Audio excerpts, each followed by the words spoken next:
মই ধন্যবাদ দিব বিচাৰিছোঁ অসম সত্ৰ মহাসভা তেওঁলোকে মোক সত্ৰ বন্ধু হিচাপে যে গ্ৰহণ কৰিছে আৰু মই বিশেষকৈ 2007 চনৰ পৰা সত্ৰৰ মাটি বেদখল মুক্তৰ কাৰণে বিভিন্ন সময়ত বিভিন্ন স্তৰত সংগঠনবিলাকৰ লগত যুক্ত হৈ পেলাই এই আন্দোলনত ভাগ লৈ আছিলোঁ যে কি প্ৰকাৰে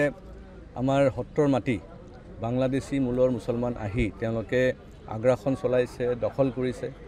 আৰু গুৱাহাটী হাইকোৰ্টৰ অৰ্ডাৰ থকাৰ পিছতো চৰকাৰে সেই সময়ত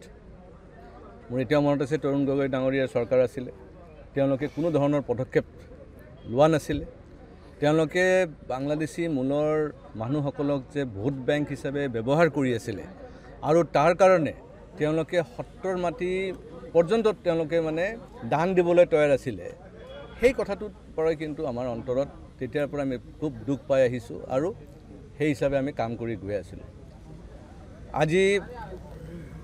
হিমন্ত বিশ্ব শৰ্মা ডাঙৰীয়াৰ চৰকাৰ অহাৰ পিছত তেওঁলোকে সত্ৰৰ মাটিৰ বেদখল মুক্ত কৰাৰ বাবে যি কমিটি বনাই দিছিলে হাই লেভেল কমিটি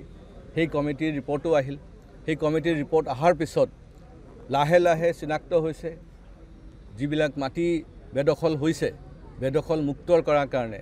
চৰকাৰে ইতিমধ্যে পদক্ষেপ লোৱা আৰম্ভ কৰিছে আৰু মই আশা ৰাখিছোঁ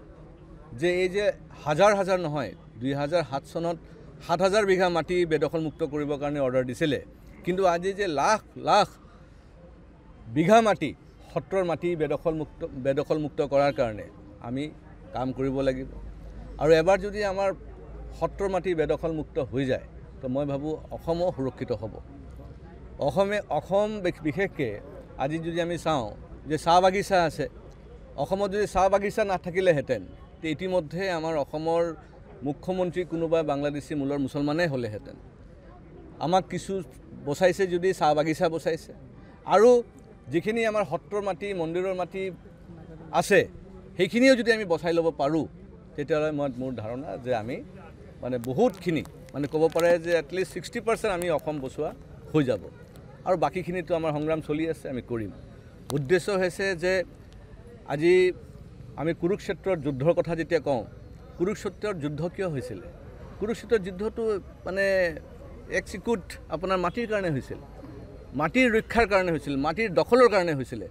আৰু আমাৰ ইয়াতে লাখ লাখ বিঘা মাটি সত্ৰৰ মাটি মানে বেদখল হৈ গৈছে তাৰপিছত যদি আমি শুই থাকোঁ বহি থাকোঁ তেতিয়া আমি কেনেকৈ জয়লাভ কৰিম সেইকাৰণে আমি এই কুৰুক্ষেত্ৰৰ যুদ্ধৰ পৰা আমি আমাৰ মানে এইটো ল'ব লাগিব জ্ঞানটো ল'ব লাগিব আৰু সেই হিচাপে আমি আমাৰ সত্ৰৰ মাটি বেদখল মুক্ত কৰিব লাগিব